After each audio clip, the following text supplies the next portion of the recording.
I'm joined by my wonderful team again, Marika, Malaya, and Camille. I'm eating cashews, and I just got done walking with my best friend. What's going on, y'all? Not much. Living the life. Just got Living done la with the vida medical trauma. trauma. Yeah, just got done with the medical trauma webinar. How was that for you? Like, what was that like for you?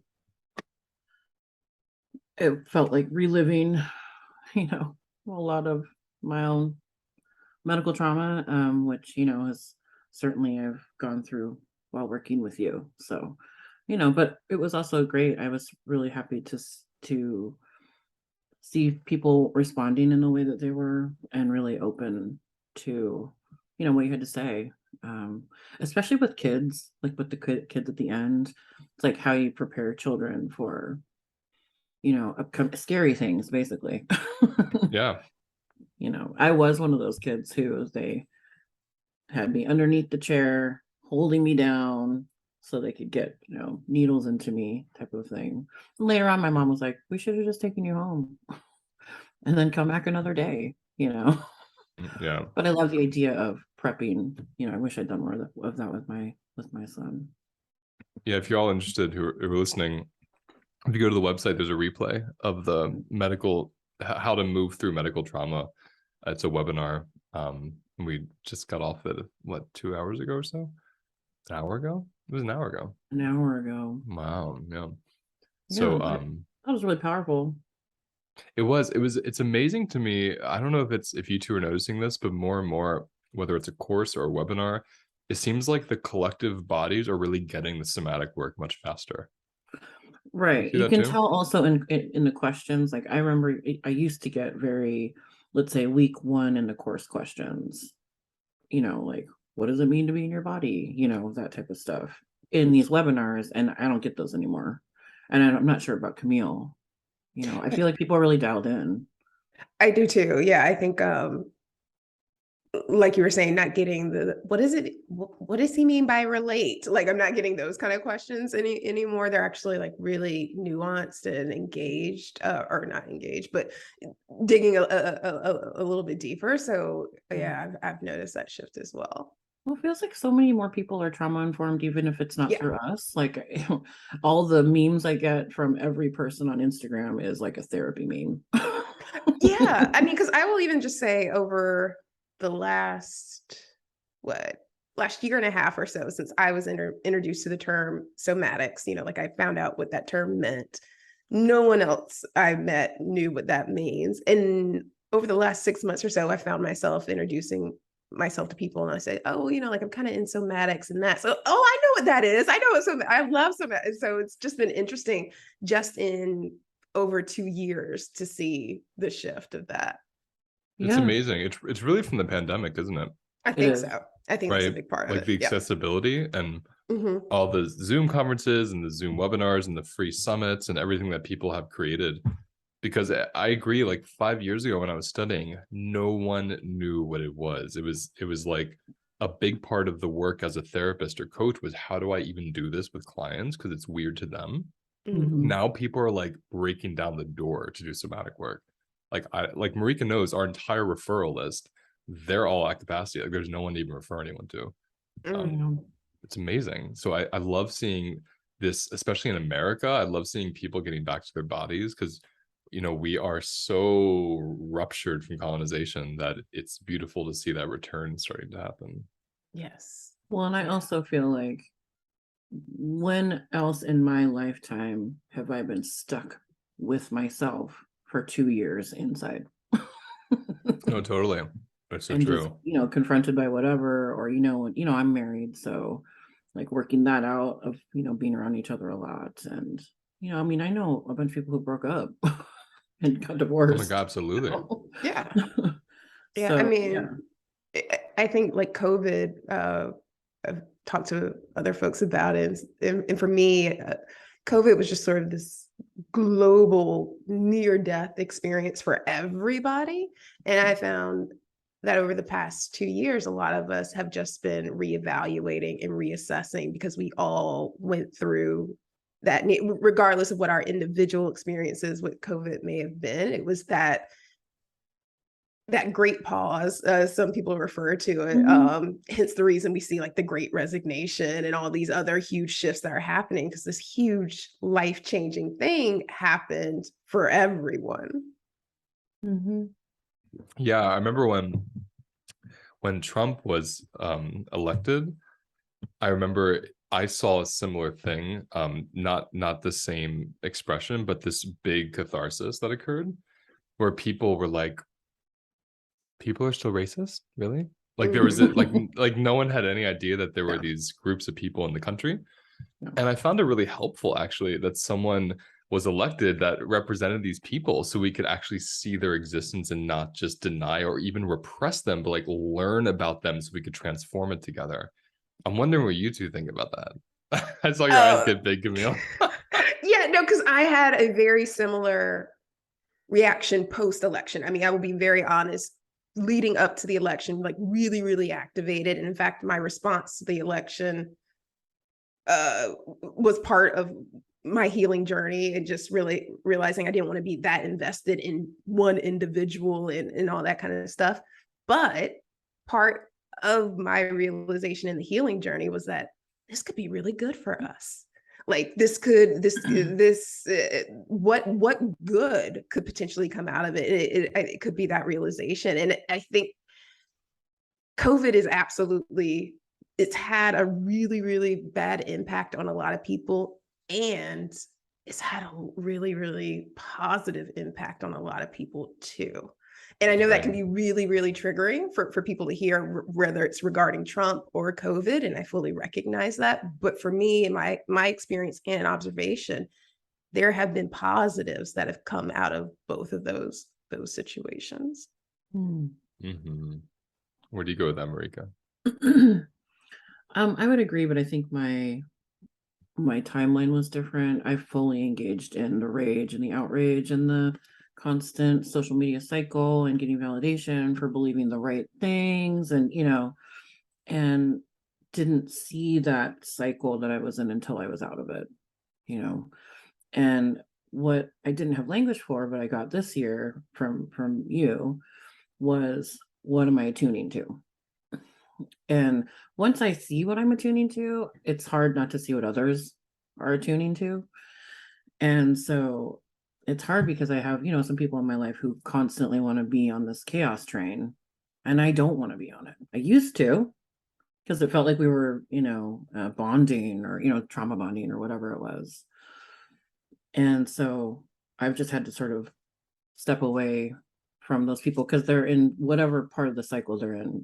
I hope that they kind of make it to the part where it's like, oh, this doesn't have to be my everyday. It doesn't have to be the thing I think about the minute I wake up, the only thing I talk about with my friends, the only thing that, gets me active and wanting to fight, you know what I mean? Like, and so it's been interesting as a practice to attune to other things, especially since, I love Instagram and I like being on the internet and stuff, but I get to have a different relationship with it. Relating comes into it more now, rather than just the reflexive reactions that you're kind of used to getting, like on Facebook or whatever. So yeah, I have a question, actually. I think it was good, but what is your, this is a question for both of you. What is your relationship to media currently? Like, how do you, is it an open relationship?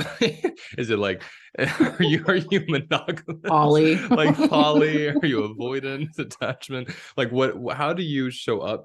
Do you have rules about it? I'm so curious how you two navigate. I like to talk about that a little Camille, bit. because I don't, she's not on Instagram, right? You're not. Yeah, that's why. Camille's not even on the iPhone, so it's like Camille. I'm like, Camille, what do you do? Joy. Yeah. Facebook and LinkedIn. That's my socials. I don't do the TikTok, none of that. So, I don't do that either. And my relationship with media has been shifting, because I did find myself getting sucked into the 24-hour news cycle leading up to the 2016 election, and then right when COVID happened. And I realized, like, I didn't like being in that space, that it wasn't serving me. Watching the news doom scrolling on Facebook 24 hours a day, or for the 16 hours I was awake, wasn't really serving me. So there were a couple of changes I decided to make. I will, if something happens, if I find out about it and I want to check in, I will watch a cable news source, but just for maybe 30 minutes or an hour for me to find out about what's going on. Because all it is that they're just rehashing the same thing over and over again. So once I get the information I need, I choose to leave. I also decided to take social media off my phone so that I engage on LinkedIn and Facebook only on my computer, on my desktop, so that I'm not in the doom scrolling or just sort of mindlessly getting sucked into that space. It has to be a really conscious effort on my part to go into those spaces, because I found them just to be really a mechanism by which I was just getting sucked into sort of this perpetual doom and gloom of what was going on. And it really, like I said, what wasn't serving me, especially like when events related to Black people being killed by neighbors or police officers. Again, I want to know when those things happen, but it wasn't serving me to watch replays, especially when the events were recorded. It wasn't serving me to watch individuals be beaten or killed over and over and over again. See, that part's really important to me, the over and over again, because I wonder, and I want to hear what yours is in a moment, Marika, your relationship. I wonder, there's this trigger response people will get sometimes if I say, or someone says, like, I don't watch the media, or I take a break from it, or I limit my exposure, and they say, like, you're being very Pollyanna, or you don't know what's going on in the world, or you have no empathy. And I find it interesting because my personal experience of being hooked on the media, because I went through that too, is what you said. There's a replay of an event weeks after the event has occurred, and you're essentially watching people talk about the event, and you're just witnessing. You're like the secondary witnesser of a traumatic experience. And I guess what's strange for me is it's almost like this idea that because I'm watching, I'm doing something about it. And so I get curious about how we get tricked by our bodies, by watching people be angry on TV, whatever it is, that, well, I'm a good person because I'm aware. But I'm more curious about if that experience creates like a rage or a disconnect in me. What am I able to contribute to even my community or my household, from that state? Oh yeah. I agree, because I get similar responses, and about how, oh, you're digging your head in the sand, you're not really engaged, or you're dissociating. And it's not dissociating, in my opinion, and we've talked about this before. It's detachment. I'm not attaching to this event, or I'm not attuning to that event. And like you were saying, I find that you're not really getting more information about the event. You're just watching more people rehash their observations or their opinions about the event. And in most of those cases, they're coming from a very activated state themselves. So you're watching a highly activated individual pontificate about their reaction to this event. And I think some people can find that very cathartic. And we've talked about catharsis, that can serve a purpose. But when it's not embodied, and this is what I find a lot of people are doing when they're in that doom scrolling, or if they're just constantly watching 24-hour news, you're not in an embodied state. You are dissociating, and that isn't, in my opinion, awareness. I can know about an event and not be sucked in to it constantly. And in fact, in my opinion, my ability to detach from that event now allows me to mobilize and maybe even react in response to it. That's my experience. Where's that for you, Marika? Like, what's your relationship to media, and how do you experience it being dissociative or helpful for you? I feel my relationship to media has been really, really layered, I guess. And especially since I worked with social media and with clients and branding and marketing and all the stuff that you know, and algorithms and the whole thing. And at the time, it really made sense to me, you know, because this is how you get yourself out there and or run your business, you know, like you have an Instagram. But I think what I was thinking when you were talking was social media for me and media feels like an empathy killer, you know, like I don't naturally tap into that watching the news, watching people's, you know, what the stuff on, you know, videos online, or like Camille said, you know, people, marginalized people, you know, in our system, in our society. Like I found what I was doing was just attuning to all the terrible things in the world that I couldn't control. And then there's no repair when it comes to social media.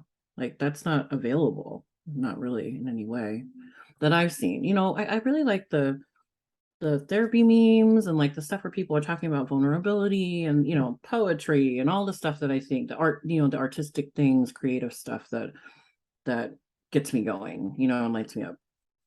But it's so inundated with so many traumatic and trauma based things that are happening in the world.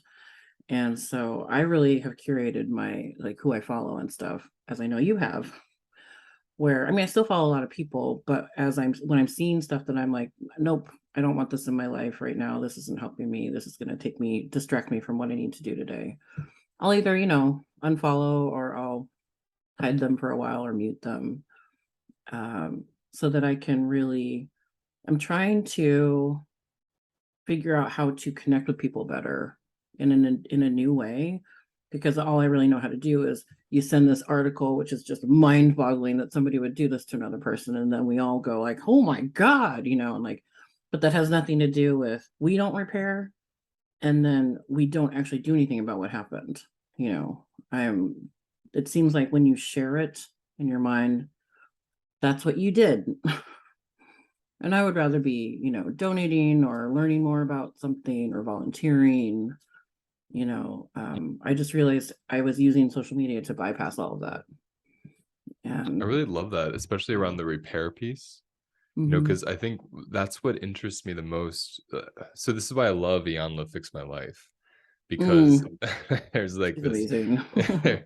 there's these episodes have these huge catharses, right? And there's like traumatic experiences and people are screaming and crying and sharing really vulnerable, like raw things that happen to them.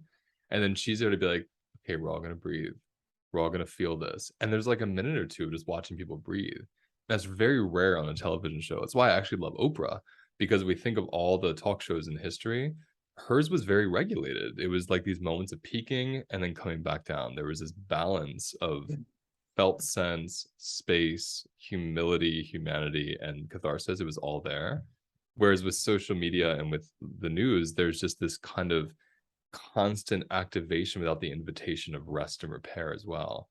Right. And I find that to be the part that's the most difficult part. It's not what's happening in the world. Like if us three were hanging out and we were saying, oh my gosh, this horrible thing happened in my town, there'd be this like slow processing together of it, and then we would emerge with what we want to do or not. But when you're watching it, it's not a relational conversation. It's just hitting your nervous system, and it's so activating. So I like that you're bringing in the repair piece, because I think that's good to notice for people listening. When you're taking that in, notice, is there an invitation? Is there a moment of repair, or is there a reflexive sharing? And what we're really sharing is more activation. We're not sharing our feelings about it. We're not sharing how we want to sit with it, what we want to do in response. We're just kind of perpetuating unknowingly that activation onto our friends. Yeah, you said that, and all I thought of was all the different posts that people will, you know, have something with a quote or have something with a opinion, and then their contribution is writing this. And I remember doing that, you know, but you know, I'm not quite sure, you know, or like 100% or, you know, whatever it is. I like this.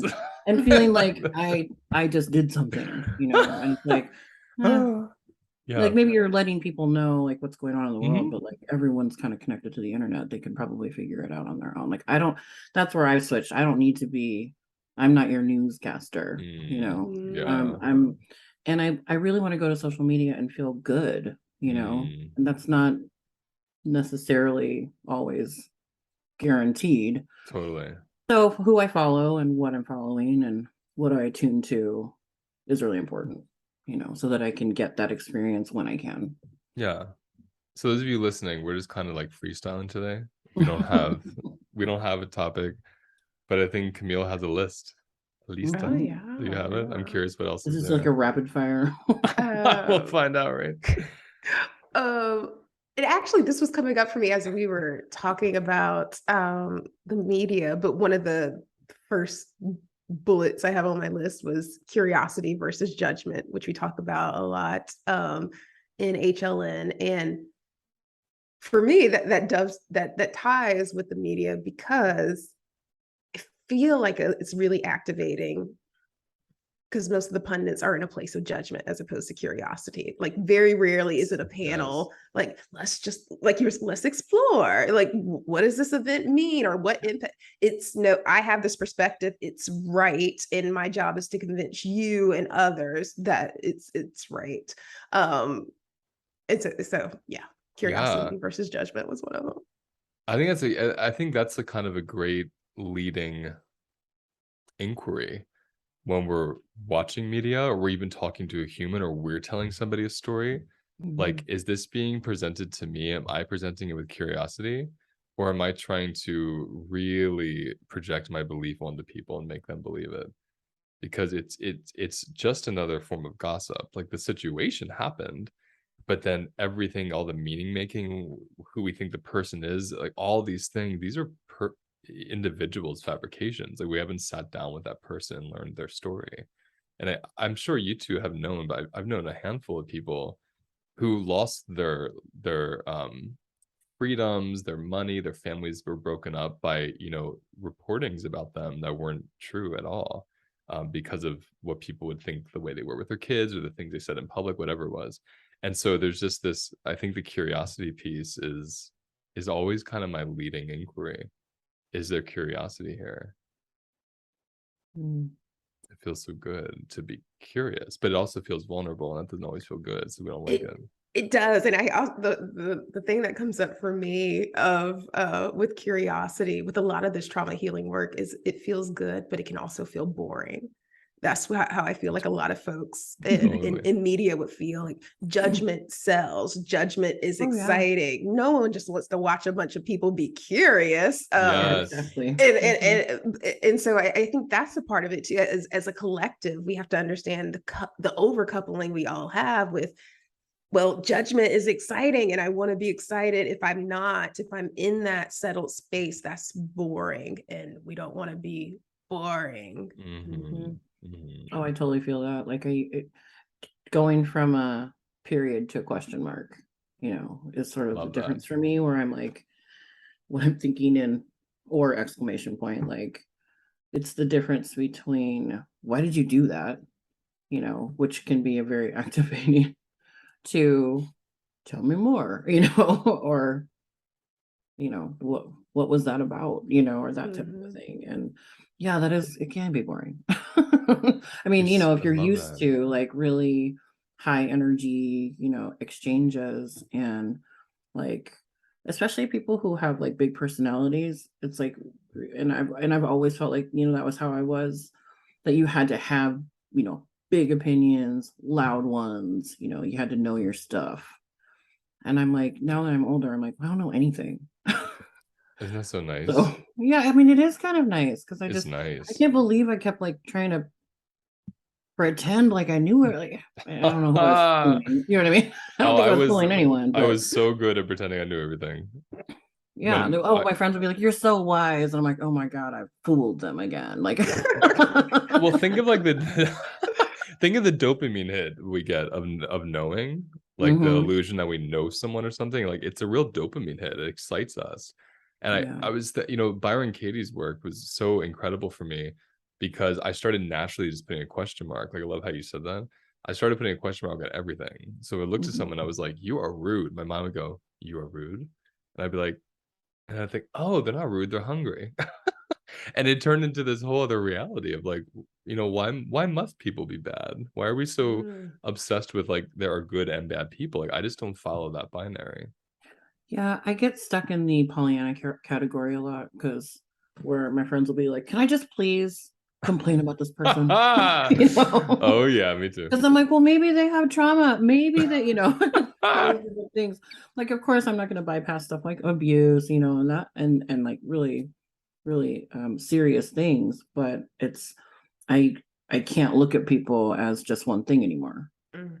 I mean, I'm not one thing, so I don't know why I would ever think other people would be. A colleague to me said to me the other day, no, Luis, people are just assholes sometimes. Stop. I've actually thought that too with you when you're like, I can't be mad at anyone. I'm like, well, what about that guy down the street? Like, I don't like you, but it's what like, about that guy I dated? Or yeah, it is just so funny to me. But yeah, I can be a very frustrating friend for that reason because people think I don't have empathy. I shouldn't say people think I don't. Very few times people will say that didn't feel very empathic. That you wouldn't follow me into that anger. And I was like, I see your anger. I feel your anger. Like I'm feeling you. I'm not going to join you in the anger. That to me, that's very codependent. Unless I truly feel anger, I like. What do you two think about that? Or how do you relate to people that way? Yeah, I had a similar experience after, post the 2016 election. I decided I wanted to just readjust my attunement to the election, media, all these other things. So then, like, there was a 2018 midterm election, and in my state, there was some race, like I can't even remember now, but it was like really contentious or whatnot. And my side, quote unquote, lost. So be it. But the next day, I got all these texts from different family members and friends, like, "Oh my God, I can't believe even folks who didn't live in the state. I can't believe your state let this happen," or even folks in the state were just like, "Oh my gosh, what are we gonna do?" And I was just like, well, I don't know what y'all are gonna do, but I'm about to go eat some Cheetos and hot Cheetos or original Cheetos? Original. You're an original kind of girl. I am an original kind of girl, Virgo through and through. But it was just interesting to see in my body how I shifted. Like I woke up that day and I wasn't activated, but then a swarm of people were. I was like, oh, I'm supposed to be upset, but I'm not. I'm not. Yeah. I know I think we truly believe if we're not upset, we can't transform something. Yes. Right. So, right. So then if you're not upset, I've gotten, oh, you're already over that? Right. Well, it was 5 years ago. So yeah, you know what I mean? Like I've moved on to other things to be upset about. Sorry. Well, it's interesting too, because I think the reverberation of things, how long do we let them reverberate inside of us? Especially when the reality is there, like when something has shifted in a way we don't like, and that's the new reality. It's like, okay, do I fight the new reality or do I transform with it to the next thing and shift that? And I don't know about you, but as someone living in America, I find it to be like a real spiritual practice. Like when a political event happens that is against my belief system, I actually use that to connect with the other side because they're going to experience that in 2 more years or 4 more years where something's going to shift into something I love and it's going to be feeling oppressive to them. So I feel like this kind of volleying back and forth of values and shifts and kind of like how bad that feels for us, well, it also feels bad for them. Could we connect around that, and what could that do? That just interests me. For me, there's like a nugget of fawning in there when it's like a good person feels bad about things. Like totally. Collectively, you know what I mean? And if we aren't, then why don't you it's too binary for me, if you don't, then you obviously don't feel that, you obviously are on the right side. Well, there's nuance too. I agree.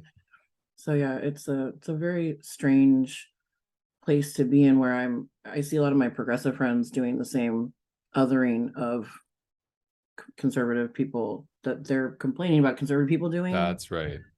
And I'm just sort of seeing the same, like not obviously, but my value system is more in line with, my progressive friends, like freedom for all and rights for all. But I don't take it that personally when other people aren't there yet. Like at some point I wasn't there yet. I think of the most embarrassing things that I did when I was younger, Oh my in goodness. terms of other people or othering someone or like asking a question that put people on the spot or something. And I learned, but we don't really give any runway for learning now. Doesn't seem like, because what I've seen is when somebody does sort of turn around and go like, oh, I'm going to support these rights now or something, like what I get on this side is too late. Like, oh, you're old enough to know better. Like it's just sort of, we're not giving any room for growth. It doesn't feel like Yeah. it. Well, I'm just hearing this place of like you can believe and love and change and all this. Can you do that without othering? Right. Like, right. Or can you do that with people who don't think the exact same thing as you? this is a good preface because Because you're going to be having Monica on. I think soon. Monica's episode might be after this one when this Yes. comes out. Nice. Yeah, and her whole book is about curiosity, and I can't wait my to talk to husband read her. it on vacation while we were on vacation last week. That's And I awesome. was like, yeah, it was just it's a good book. But I also love that curiosity has also come to the forefront and is very prevalent in a lot of stuff I see on social media. A lot of people who are like, oh, I did my thesis on that, or that type of stuff, where people are talking about it more and valuing it more as a tool. And also I think a connector. Absolutely. I think that's how we try and use it. Can relate. And I'm hoping that this greater orientation towards curiosity will allow for that shift you were talking about, Marika, for when people might want to change their perspectives or ideas. Because what I've observed, again, going back to the judgment idea, is that what you believe today is what you have to believe forever. Right. And if you don't, then you're wishy-washy. Right. And I really like how you describe it, Louise. Instead of asking, where am I, or who am I, is where am I? So if we thought about our beliefs that way, as instead of my belief is defining who I am, this is just where I am right now. And my belief a week, a month, a year from now may change because of where I am. If we could allow for that more with this orientation towards curiosity, I think that would be to our benefit.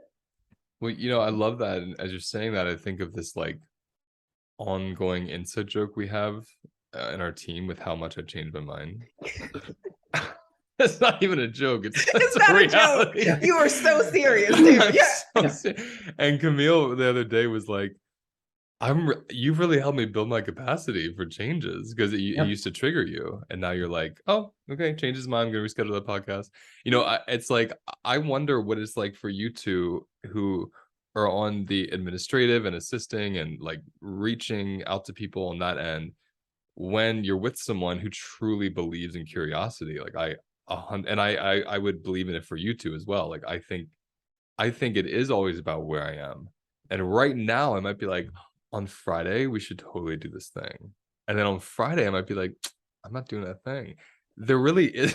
That is exactly what it is. That's exactly how it goes. By the way, dear reader and listener, that is exactly how it goes. And every time I do it, I'll get like a 1 or 2 syllable response, like text message from Marika, and I'll just start laughing out loud. Because I know she's like, okay, aka I have to redo everything. Yeah. Or when I have no capacity, it's a very weak thumbs up. Yes, I've noticed that. And it's so funny because I'm like, oh, okay, thumbs up. Yeah, we're doing that thing. Okay, thumbs up, whatever. But it really is. There's also a difference. Like sometimes I send you the yellow thumbs up, like I'm really not into it. Sometimes I send a brown thumbs up. I'm brown. So. The Simpson thumbs up is like, yeah, I'm like, this is an embodied thumbs up. Like that's right. Simpson one's like, I am so not into this right now. Yeah, I'm like, I'm going back to bed. Well, I wanted you two, and be honest with me here. Do you two feel within my, how do I say, expressing of my shifting nature, and capacity, do you two equally feel like, oh, this invites me to do that here too? Or does it feel like I can't do that, only he does? Oh no, absolutely. I was gonna say that's what I like. Like I remember one time we were supposed to have a meeting. I was like, I'm in the midst of some yoga. My body really needs. We'll meet up later. And you were like, cool, boo. You know?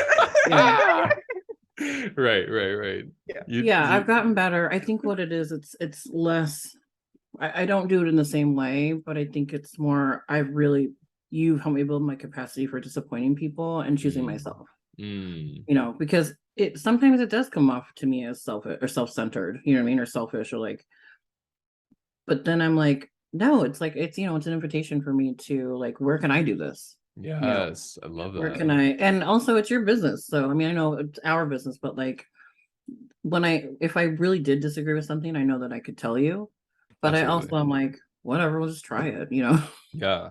Well, what's so cool to me is that two things. One, I've seen that rub off on you a bit because like recently you're like, I'm gonna go by the poolside in Canada for 4 days. I'm like, Yeah. yes, go. Like it wasn't like, can I? Is that okay? I know he was like, I'm gonna do this thing. I'm like, yes. And what's really cool is everything just runs so smoothly either way. Do you notice that? Like nothing happens. We have this idea about maybe it's like a toxic capitalist idea. I think there's positive capitalism actually, but I think like the toxic idea of it is that we always have to be producing and we can't change, like you said, Camille, we can't change our mind. We're wishy-washy. No one will take us seriously.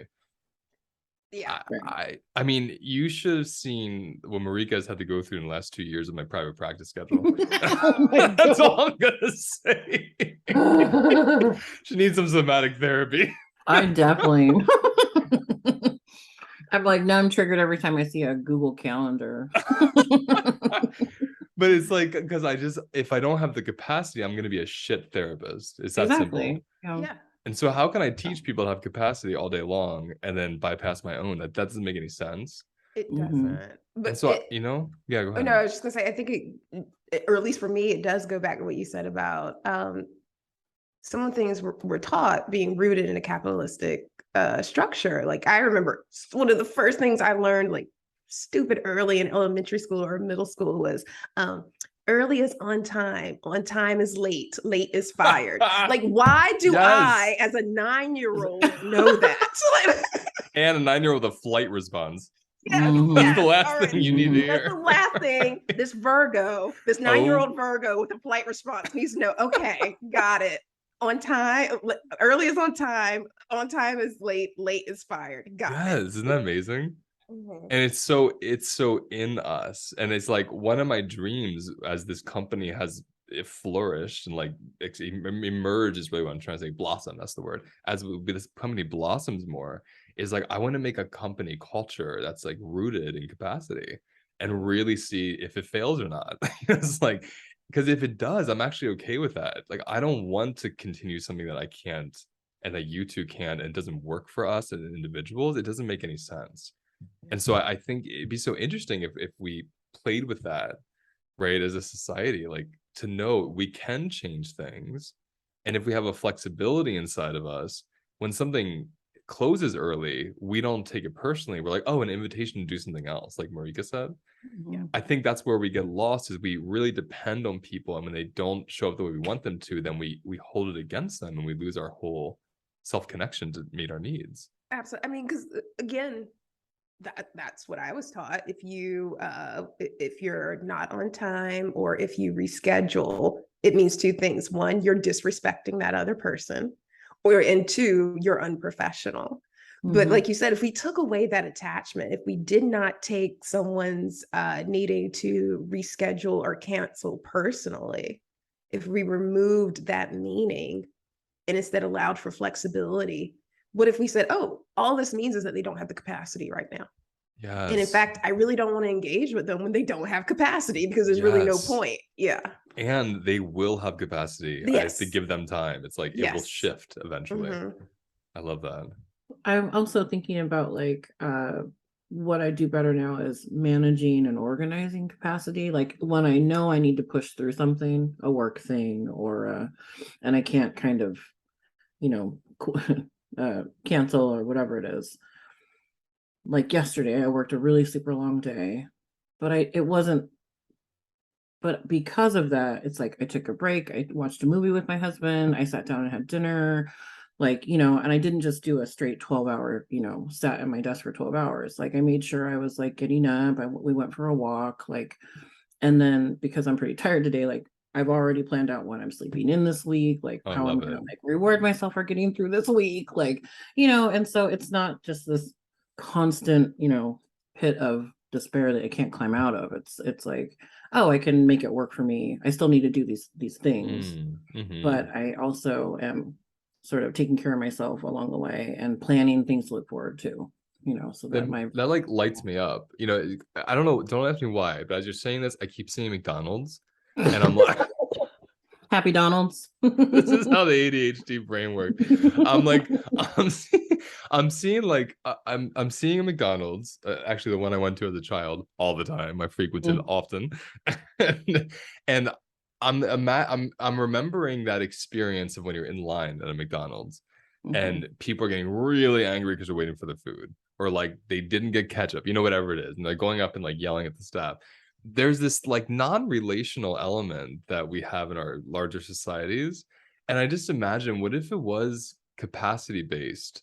I envision there's someone at a table eating fries and someone's like, when's my food gonna be ready? And someone goes, oh, here, have some fries, here, eat some with me while you wait for your food. It's like we can that easily lend the capacity to someone and nurture them and help settle them and bring them into a place of safety if we just see each other as relatives. And that's why I'm so obsessed with relationality, because without that, there's this constant domination that's happening, like dominating the employees, like dominating the space, like getting frustrated with someone when you got a small fry instead of a large. It's like these things that are really first world problems, but also it comes from that place of, this isn't a relative, this is someone that should be serving me. I just get curious about that balance. Well, you just have to go to the same McDonald's so much that they know your name, and then you are like family. That's my style, actually. But yeah, no, I love that. I like. I mean, we don't need to do at a McDonald's, but I love the relating part. I see how when I used to do things, it was more for a response or for validation, or and now it's like, oh, it's for relating. It seems so simple, but it's like, oh, how many years I didn't relate. I thought I was. Yeah, isn't that cool? But it was like a one-way street. Yes. So yeah, I'm all for the two-way street, or whatever, 12-way street. Whatever you have capacity for. Exactly. And I've found that time has been a big part of me having capacity for relating. I think because we have such a transactional society and it's all like producing, go, go, go. I got to get as much done in as little as possible. There isn't the space for relating. And so there is that, why aren't my fries ready? Because I need to be at work in 7 minutes. Because if I'm not at work in 7 minutes, then I'm going to be late for the meeting. If I'm late for that meeting, then that report's not going to get in. It's just this this snowball effect. But if we allow ourselves more space and time, then okay, I got a few extra minutes to chill out in this McDonald's line? Let me just hang out a little bit. Because I found that myself. I've been in line like at the drugstore, and the pharmacist, oh, I'm so sorry it's taking so long. No worries, I'm just gonna chill out. There's nothing for you to apologize for, because I have space. Now, that pharmacist is more than likely interacting with people who are on a very, very, very tight schedule. And so when things are late, they're more than likely encountering people who are really upset and activated and triggered. But yeah, I just find like allowing myself to have more space and time allows me the opportunity to relate. And you're giving them space and time.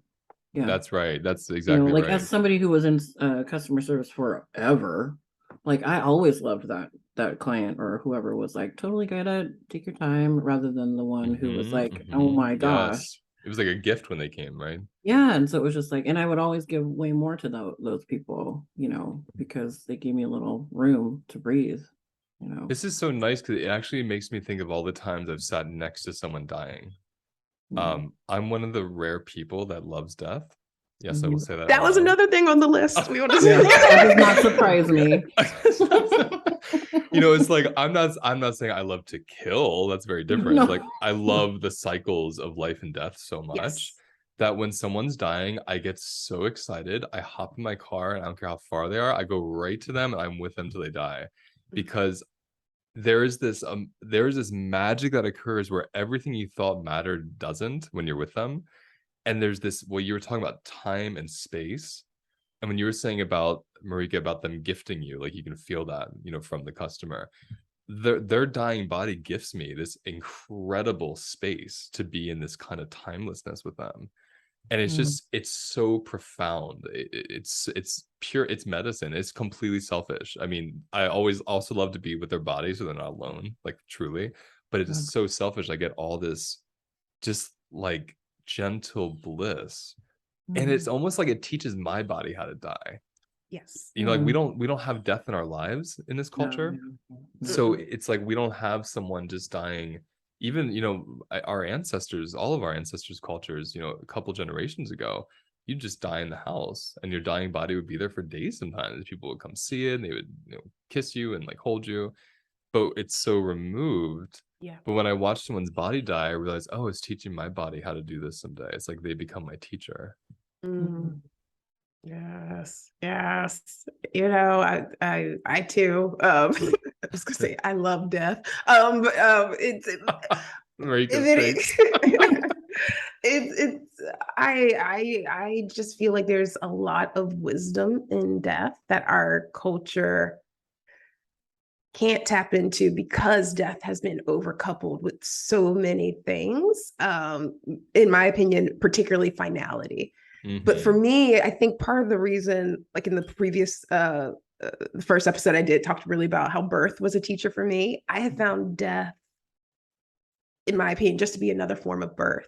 Like to me, it's not a finality; it's another transition. And so I find it to be really, really beautiful, and for there to be a lot of wisdom and learning in it. And it is curious to me as I watch people constrict around death and really do anything and everything to try to avoid it. Yeah. What do you Well, think, Marika? Here's what I like about death. I That's not love my that own, lead in. right? That What I like about it. It very quickly shows me what I'm freaking out about. Do you know what I mean? Like it's a really good, it is a teacher in that sense where I'm like, that's something that I can feel the constriction coming, you know, it's often around pain, it's the unknown, it's not having any control, you know, like there's a lot of stuff that comes up for me, but I welcome it more, especially as my parents get older. And, you know, and I have my own health stuff or whatever. And that's helped, you know, with being confronted with it. Like, oh, I might die. I mean, I'm definitely going to. But, you know, in the times when I've been right up on the threshold. And yeah, I really did like that there was nothing more important, you know, at that time, except for being with my, you know, loved ones, basically. And so it distills it down to something that, you know, the things that are really, really important, I think. But I also don't love thinking about that. You know what I mean? Well, I think for me, I feel this gratitude of the real mundane, you know, when I'm connected with death, because it's so like you said, Marika, like I'm gonna die someday. You know, we forget that. Yeah. And when you actually remember and feel it, like almost every day in my mind, I'll say, "Is today the day I'm gonna die?" And it's not from like a paranoid place. I'm like, am I gonna like how amazing that I'm gonna leave this body? Is it gonna be today? And then my breath in my nose becomes this huge experience. I'm like, oh, I have breath coming. You know, all these little things that I would miss sometimes become this incredibly juicy experiences. The water running over my hands as I wash a dish, like these really simple things. Yeah. Because I'm constantly connected to that reality that I'm not important. I'm not above anything. Like I'm equally going to die. And I find that so grounding, you know, for some reason. I totally understand. I mean, I can totally understand that. I can totally understand that. And I've learned so much from like reading books, about death, and like following people who really are trying to spread death practices and make that and normalize that. And but for me, at the end of the day, especially when talking with friends and or knowing someone's gonna pass soon or something like that, now I think for me it's being conscious of like and noticing what's coming up for me, and just sort of and using that in any way I could. Like I think I probably could sit with somebody, as they were going through that. I've the more work I do around it for myself. Absolutely. And it's probably just really cathartic, probably. I would think, since you've done it many times. My mom talks about sitting with her mom, and I think about that too. Like, will I be sitting with my mom, someday? And she told it was a very profound experience to see her mom, soul, life, whatever it was, like leave. Yes. And I only have a visual in my mind, so I'm like, I want to be able to do that for my mom, if that's, but consciously. It's beautiful. And not completely disassociated or in 2 bottles of whiskey. Yeah. No, it's a good point. Like if I can prepare for it without preparing for it, like it's probably just practice. And I know as I get older, I'm going to know more and more people. So that maybe I'll come with you sometime. I'll bring you along. I'll fly you out next time. But I do love that, where you're saying like it puts things into perspective, right? Like the washing, water, wind, trees, like I'm amazed at how much I'll go outside and just be like, trees. Right. And just grounding, Yeah. Yeah. I was gonna say I have a similar practice with my kids, because for whatever reason, again, growing up, there are just those things that stick out in your head and you don't know why. But I remember folks saying no parent should ever have to bury their child. And I remember thinking, why not? Going back to that curiosity, but it was just this long held belief. Like, like that's the worst thing that could ever happen, is if a parent has to bury their child. And so one of my practices has actually been going through that process. Like, tomorrow, it is possible that one of my children may not be alive in this plane. So that practice has afforded me 2 things. One, when I'm with them, I really do like listen to their giggles and their laughs, or watch them engage and explore. And then 2, I've gone through the practice of, so if one of my children dies, what would happen? And ultimately, I know I'll be okay, which is really, really sometimes triggering or disorienting for people to hear, but I know I'll be okay. I remember one time reading one of Byron Katie's books, and she was talking about this specifically. And she was saying, when we tell our kids, like, I wouldn't survive without you, or your death would kill me, like the burden we're placing on them without realizing that. And I thought it was interesting. And I thought, just like you said, why not? Like, why does there this one narrative, just like sexuality or race or gender, like why is there this one narrative of what's correct and right and everything else is too obtuse, right? And I think it's I'm actually having someone on the podcast, I don't know when they're coming on, probably next year, who I was talking to. It's a friend, and she was with her daughter as she died of cancer in the hospital. And she said that she held her and she sang to her the same song she was singing her to put her to bed in the crib. And it was like so powerful when she was telling me this. I was at a hospital on the phone with her and she was telling me this.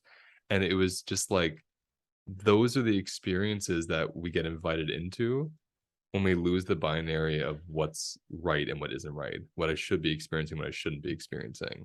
Without that, like without that in her head, she wasn't saying, why is this happening? This isn't fair. She should be alive. I should be, instead of all that noise, she was like, my baby is leaving. I'm going to facilitate it. And it was this huge moment for her, and it's changed her life.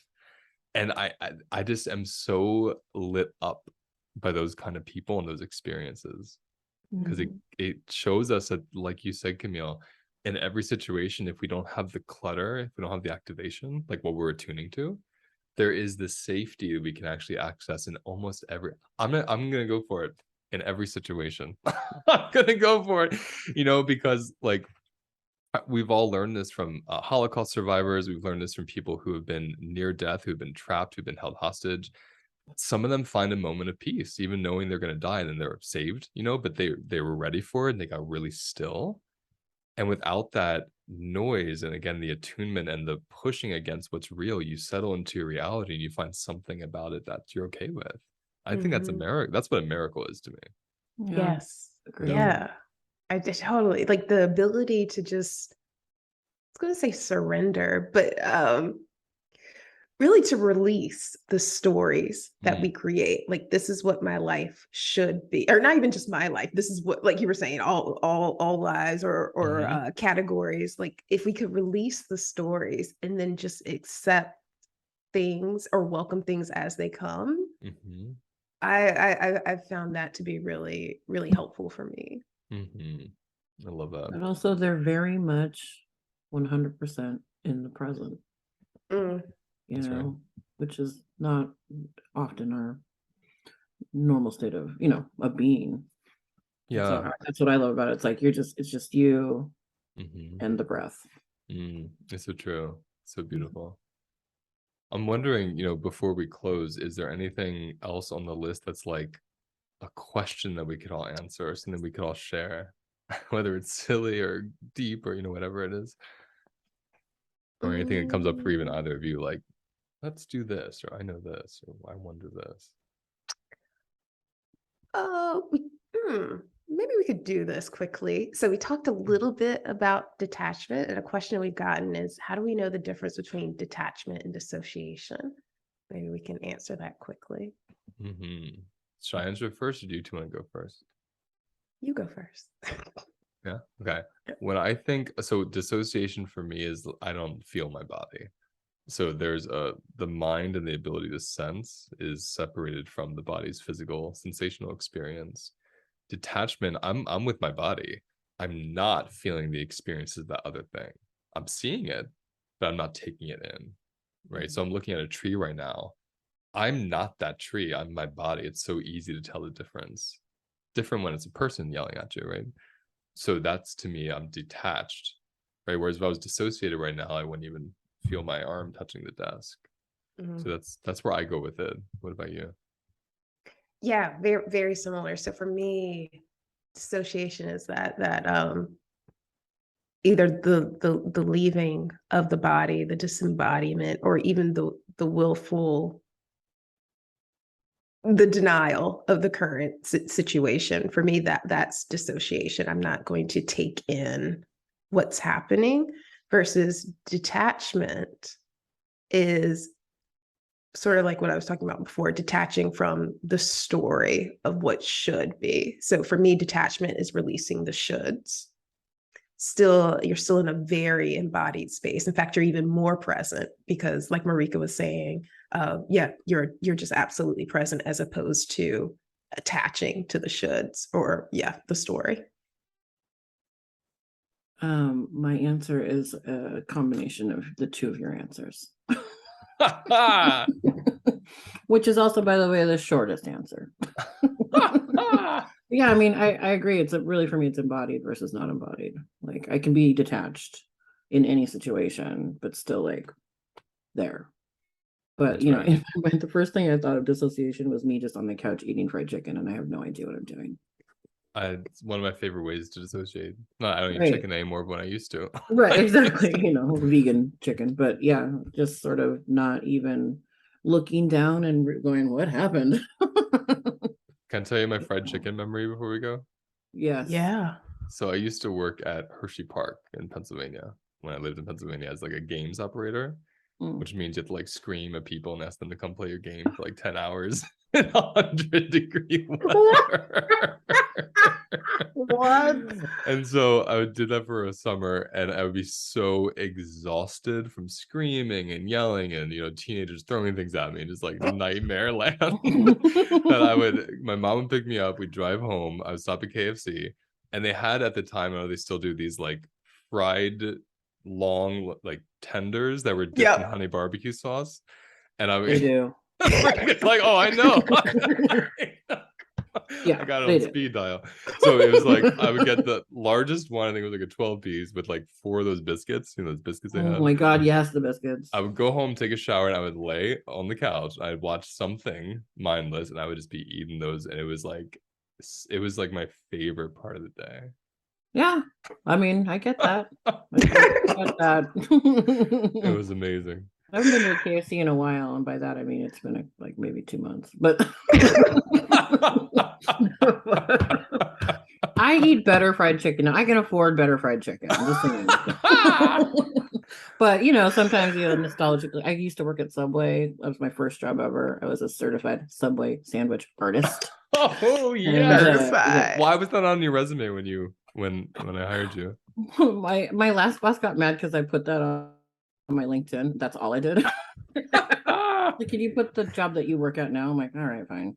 But yeah, Subway's not good. It's terrible. But I still crave it.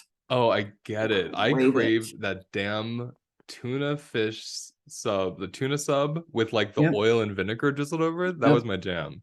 My closet boyfriend was a manager at one of the Subways when I was like 17, 16. Wait, 17. I dated an assistant manager at Subway. We could have gone places. Yeah. Could have gone places. But he would hook me up with like all the fix-ins. That was good. That was good. Oh, gosh, I can't believe we have that in common. I'll have to tell my more unsavory Subway stories off of the podcast. But okay, that I have some too. Don't worry, I have some too, if you can imagine. But Camille, what's going on in your mind right now? You're like, let's get off. It's time for our meeting. Or do you have something? No, I'm thinking we got to do an episode just on jobs because I'm like, wait, you worked at Hershey Park? Yeah, how did we not know that? Like, I forget. How's it every time we talk, you're like, oh yeah, and then I used to work here. I feel like one day you're like, oh yeah, I was a firefighter for a while. And, I was a state senator in Vermont. Like, really? That's where I would be. That's the only state that would hire, like, would elect me as a senator. No, I've had probably 25 jobs. I mean, it's so many jobs in my life. But I haven't had KFC for over 20 years. Oh, yeah. So it's actually been a long time for me. And guess what? They'll outlast us all. It's still in my body? Is that what you mean? Yeah, exactly. Basically. Like cockroaches. Yeah. It's my body still trying to break down those honey barbecue chicken tenders. Well, if you eat enough, yeah. Oh, I ate enough. I ate enough for everyone, believe me. Okay, we're going to end on that note. Thank you, my friends, for listening to us. I love having you two here. It's so fun and easy. We're gonna hop off and have a meeting now. So y'all have a good day, and I'll see you at the next episode.